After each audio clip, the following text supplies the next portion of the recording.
One small step for man, one giant leap for mankind. To the moon, Alice! Welcome back. Welcome back. Welcome to a new thing. Not really new, though, because it's episode 2 of Duke Nukem 1. So, make sure you've played the show. So, Duke, you've managed to find my secret moon base. My tech bots will soon be the end of you. Yes, the end. I'm the dark side of the moon. Your tech bots here beaten on Earth, and I'll defeat them here. Your terror will soon end. I doubt it. I'm terrorist numero uno. Okay. Got ourselves a... the great thing about recording this game is that since there's no music, I don't have to worry about how loud or quiet it is. Anyway. So, there's not really much... the level design is just going to use parts from the first episode, and so is the third episode. The big thing is you're on the moon. So the background is of the moon, with a view of the Earth, which is in more detail than I suspected. I don't see the Great Wall of China. This is a lie. On this moon is Dr. Proton again. He moved from Earth to the moon because apparently he just has backup plans like that, which will make you wonder what Episode 3 is if you haven't seen it yet. Either way, Episode 2 is the longest episode out of these 3. I don't know why, but I was just looking at the level designs over on VG Maps, and all these are pretty freaking big. I mean, we use up, the whole screen size. Kind of go around maze-like. Also, of note is, you know how you get, 3 guns? Well, apparently you can get more than 3 guns in Episode 2, which I thought was odd, because you don't get a bonus for getting more than 3. You still get the same amount of points for getting a gun, mind you, so I'll just get them anyway. And there's not that many times you get to speak to Dr. Proton. What else was we... Well, yeah, you get some of the items in the inventory in a different order. And of course, the computer card will just happen when it happens. It's not going to really point that anymore. You're just going to keep a lookout for any laser things that you think you have to go through. All the items being the same and all that good shit. I'm reminding myself of other Apogee games that make me think of how this lack of parallax scrolling works, because I was just thinking, Word Rescue, oddly enough, probably one of the better edutainment titles I've ever seen, because it's a platformer. So, Word Rescue LP? I don't know. Yeah, he'll have to ask me if I want an LP edutainment, really. But for that, I would make an exception, yes. And we got our gun available right now, so right off the bat, we're going to be shooting things pretty quickly. Like I said, nothing gets harder. I mean, you just have to watch what you're doing, but there's no more difficult enemy than there is. I'm just going to any optional area that I've noticed that seems significant, like this one, which has a shit ton of those. So that's not very friendly now, is it? Good thing I had double firepower just to do that. And there was a bunch of soda cans down there, so once you've overdosed on cola and Red Bull, I guess the wings are when you're dead. You turn into an angel because of the Red Bull, yeah. I noticed there's a lot of those nuclear module things, or, the soul sphere of Duke Nukem, so to speak, because this comes up in a later game. But, yeah, they're around in significant spots. Rarely would I just not have full health. I would just be missing one. There's our computer card. It's in level 1. How about that? You can press F1 for help. Yeah, they know what I'm going for. They know me. Then I'll heal you up, my friends. Oh, getting those fire bars back. The extendos. Robots on the moon. Oh, yeah, I guess we can assume gravity is not low and it's just normal gravity because maybe Dr. Proton built a giant bubble around the moon and stored regular Earth gravity on the moon. Supposedly, I think what's stranger is that moon designs are similar to... Well, actually, no, that isn't that strange. So it would have more room, but be like a bigger version of Earth room because, presumably in this timeline, no one else built stuff on the moon except for Dr. Proton. If I say Proton 3 times fast, he's going to show up. Proton, yeah. Yeah, I guess maybe he was like the person who inspired the proton pack. No, I think the proton pack. He was inspired by the proton packs, right? That's why there's no ghosts in this game. All the robots killed him. Yeah.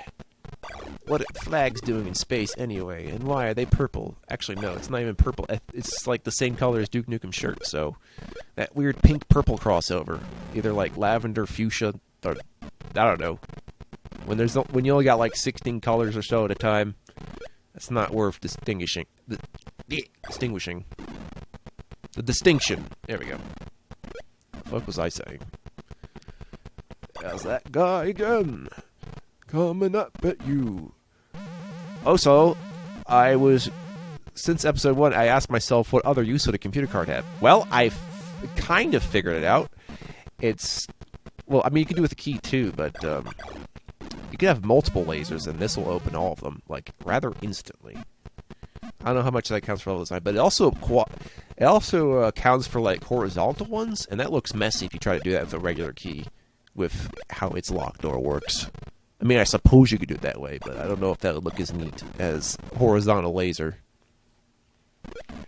One last 100% health for the road. Before it gets lit on fire. Also, yeah, there's a lack of indicators for these things, too. So they can just come out the walls, and you never know unless you're paying attention with your ears and be like, where's that coming from? Back in the coma... Yeah, we even have coma hallways on the moon. I presume it's just, like, a momentary respite where Duke Nukem is thinking before he's actually moving through the door. You're about to enter the next level. Don't forget to save your game. Good luck. Yeah. Big deal. You should know this by now. So I guess this is for someone who had gotten all 3 and decided to start with episode 2 and be like, oh yeah, saving. Or just hadn't done it in a while. Let's go to level 2. Level 2 is, Level 2 has no background. It's all blackness. Yeah, lack of music, lack of colors. What's going on? Also, it's very tessellated. You'll understand what I mean when you jump around here, but what's important is falling down the bottom so I can get this blue key and start the locked door chain of goodies. One key will lead to another, which will lead to another, which will lead to another, which will lead to the exit. And I also had to mark where all the Duke letters are, because there is no easy way of telling without having shooting it first, and then walking around hoping you don't land on it from falling from such a ridiculous height. Yep. So, whatever you want to do, like, just get a green screen and put whatever you want in the background for this part. See how much fun you can have with that. Same with the music. Just put in your own music. Why not? Fill in the blanks. Because that's all you had, Although it feels weird, though, because it's like, you have, like, NES games with music. So, I don't know. It was just something I had to work on with computers, because it was just like, okay, let's get the side-scrolling worked out first, because this is a business machine. We don't know what we're doing yet. But it works out, I think. Got those double turkeys. They're back. That's what you want to do. What would you say to a DU? Defense Attorney University. Coming up the side with my gun. Shoot you in the face with my gun. Going up the side with my gun. Were those red light things in episode 1? I don't remember. I do remember these Mario-like hard blocks that you can't bust up, which, didn't look exactly like this, but that's pretty much what they are. Also, you can predict kind of where they land based on where these,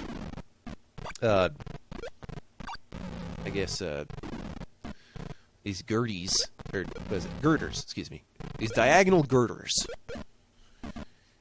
If you can tell where the diagonal girder is, you can tell the right space to land, because I notice these are all spaced out the exact same way.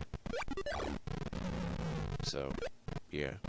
It's at a different perspective when you're not looking at the whole map all at once. Shoot this guy! With it! Ah! It'd be like when I'm playing Mario, it'd be like, okay, jump on this guy, then jump on this guy, then jump on this guy. You win! I mean, really. But yeah, I was thinking about what I'm going to do next. Follow me. It's like, I'm pre-planning, but I have decided for stuff that does not have a different intro screen, say just level packs that someone makes for DOS games, for instance, I'm gonna like, it's either commissioning or I'm just gonna come up with some. I'm just gonna put like a big blurb text.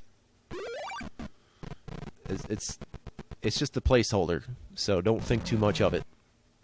But yeah, I wanted a reason to do those things because it didn't seem particularly interesting to look at from like a graphical standpoint. It's just like, oh, it's the same but different. Yeah, I know. I do that kind of stuff.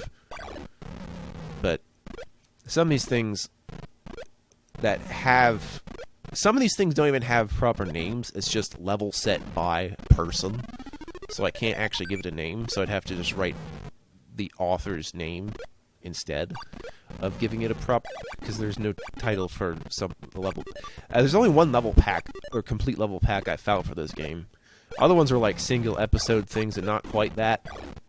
But I found the one, and I think I'll do over it again with my newfound knowledge of map design, and kind of go over like what you can do with it. But this would be a pretty easy game to edit levels for. If you just look at a big square, then put shit around, yeah, that's it, you're done. I still find it funny, these years later, is just stuff you could do in Mario Maker, stuff you could do probably as early as the late 80s, which is hilarious to me. So, there's that. Or at least the 90s, when the average person was probably aware of level editing, at least. Especially for the third game in the series. Oh boy, we're gonna have a lot of fun with that. It's kind of one of the reasons I set this up, because I'm going to do Duke Nukem 2 again soon, after episode 3 of this one. And then I'm going to do Duke Nukem 3D. I've been preparing for that one for a while. I pretty much was able to successfully beat the game on not the hardest difficulty, because that one's like nightmare.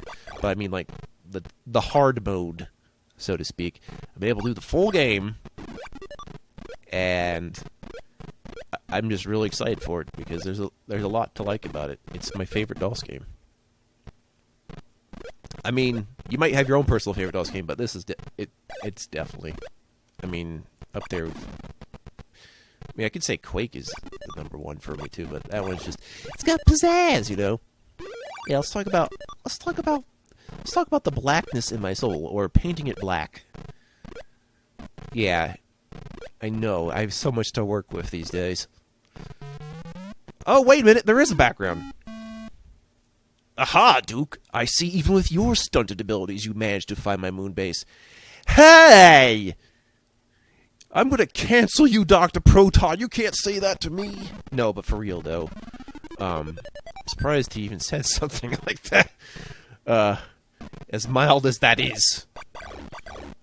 I wouldn't take my statement too seriously. I just thought it was funny they even said that. It's like, you're stunned. He's like one step away. He probably would too, if you're a real person, as he would. He would call you disabled and all that good junk. Say you have not yeah. Which is an insult, but yeah. I guess he thinks I'm stupid. Yeah. It's only an insult if you actually are. No, it's only an insult if you're not stupid, I guess. No, I don't know how that works. Don't ask me how stupidity works. I got a gun. So yeah, there actually is a background on this level, after all. Right where the Dr. Proton monitor is. And we got those breakable walls again. That's nice. 3 balloons. Too bad they only give me 10,000 points and not extra lives, like a certain other game. Duke Nukem Country, yeah. That's what I'm thinking. I don't seem to get that many bonuses this time either. That's because the opportunities for bonuses don't actually present themselves as much as I'd like. Except for the no damage bonus, which I never seem to do. You'll need to collect the robot hand to help you survive the next level. Okay, so when we come back, we will go get the power glove once again. That'll be neat and shit. I've been your host, Gaming Wolf. We're going to be back with Duke Nukem Episode 2, Level 3, after these lack of messages. Alright.